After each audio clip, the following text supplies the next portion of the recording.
Greetings, my fellow YouTubers, and welcome to Big D's Entertainment Rankings and Reviews. My name is Doyle, better known to y'all as the Big D, with a video game review with Sonic the Hedgehog now playing in theaters, which I'm going to be going to see later on today, and I'll have a review up later on. I've decided to review some of the games, but not all of them. I'm going to review just the first 4 Sega Genesis games. So, and it'll just be the main 4 connections. So, in other words, no review of Sonic Spinball, no 3D Blast, just the Sonic 1, 2, 3, and Knuckles.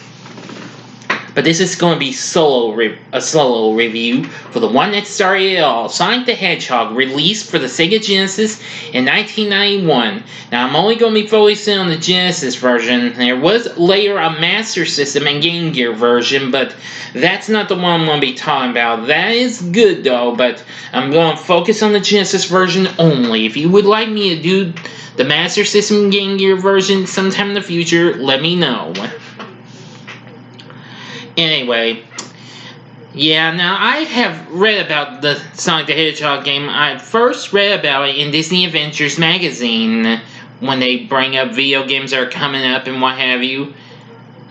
And, well, I got my experience of it by watching some gameplay of it and also plays of the later games. And then I got to liking Sonic even more when he got his own show on Saturday mornings on ABC in 1993, and also that same year the syndicated Adventures of Sonic the Hedgehog. But anyway, the original Sonic the Hedgehog was a real challenge of a game.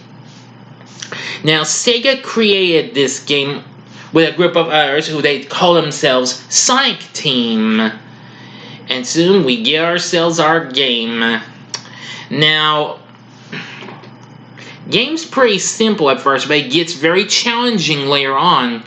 You have, like, these various zones to go through. You have 6 of them to go through, including the Green Hill Zone, which is the easiest. And you also got ending up and then finishing at the Scrap Brain Zone before you reach the Short Final Zone. And you'll go through other zones in between, like the Marble Zone, the Starlight Zone, the Sprang Yard Zone, and the terrible, excruciating, frustrating Labyrinth Zone. Which, believe me, will probably have you pulling your hair out in no time, because that's like the most... I don't even know how to explain that zone. Though it was factually a little okay in the Master System Game Gear version, but the Genesis... But enough about that. Anyway, your goal is to collect rings and stuff. You have various power-ups, including speed shoes, a little sparkle thing that's your invincibility. You can jump on enemies to free animals. Just be careful, be precise in your timing so you don't get hit by projectiles they fire out, or you lose your rings. Same goes if you hit spikes and other things. But if you don't have any, you lose a life. If you lose all your lives, your game is over. However, there are continues. Unfortunately, you have to get them in the bonus stage. Now, for every 50 ring, if you can make it through the stage with 50 rings or more, a big ring will appear. You can jump in, and you'll go to a bonus stage where you have to try to find the right path in a real kind of swirling, rotating room, and find one of the Chaos Emeralds. They don't really do much for you, but they will give you the great ending. Unfortunately, I only accomplished this one time. Never could do it again. They're really tricky, though. You gotta make it while avoiding the gold thing, which that ends around. You don't get much of anything. You do get to keep what rings you got. You get points for the rings you collect, however. Now, if you can get up to 50 rings in there, your reward will continue, which make things pretty reasonable and what have you. Anyway, your goal is to get Sonic through all these zones, and after each zone has three acts acts and what have you.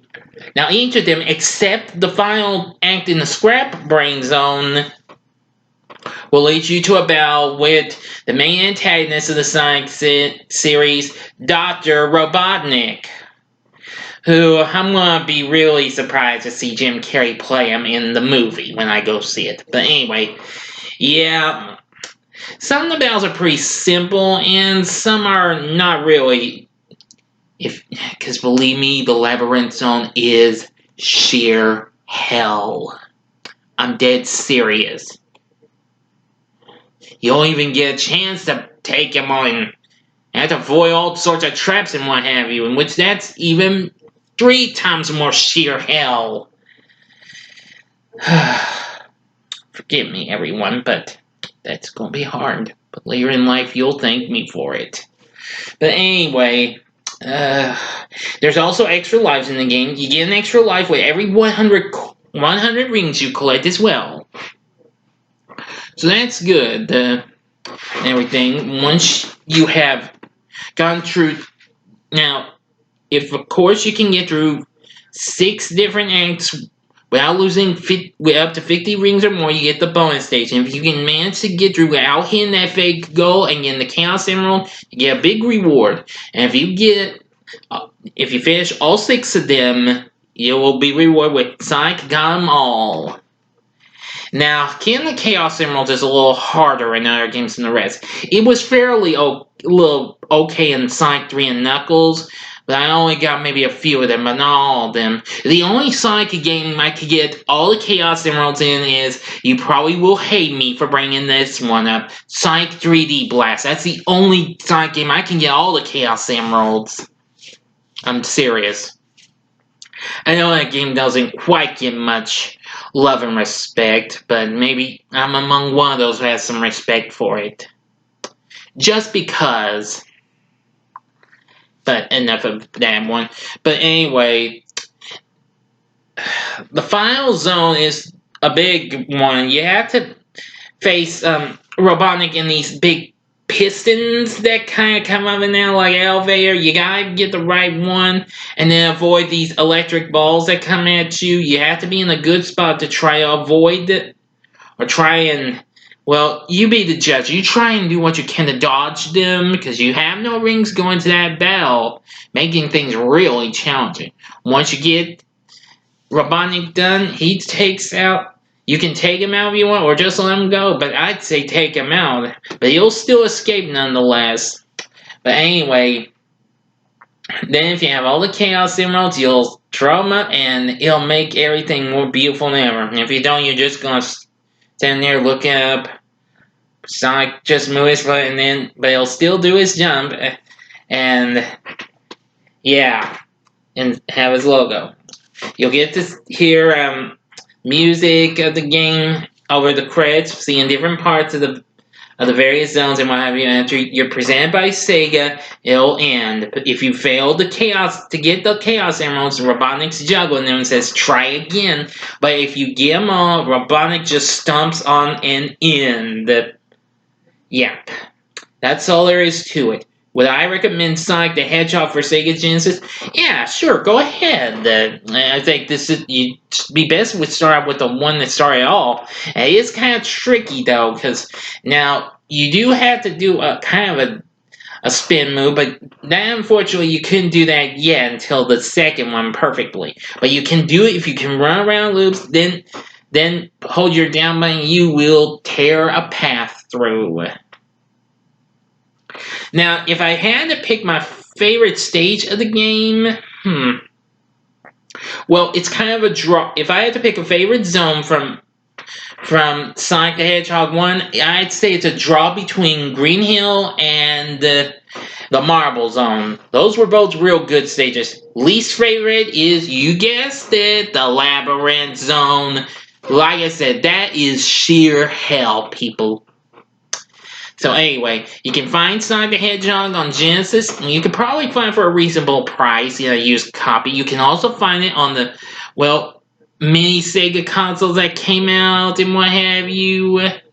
not so long ago or what have you. You can also find it on various collections. I did have that on the Sonic Mega Collection Plus for PlayStation 2. I do have it again on Sonic's Ultimate Genesis Collection for the PlayStation 3. It is on the Sega Collection that came out on PS4, I think last year or a couple of years back.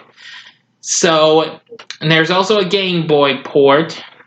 It's found on everywhere. If you want to see how it all started, this easily puts Sonic and Sega on the map to go up against Nintendo and Mario. Yeah, Sonic proved to be a big competitor for Mario.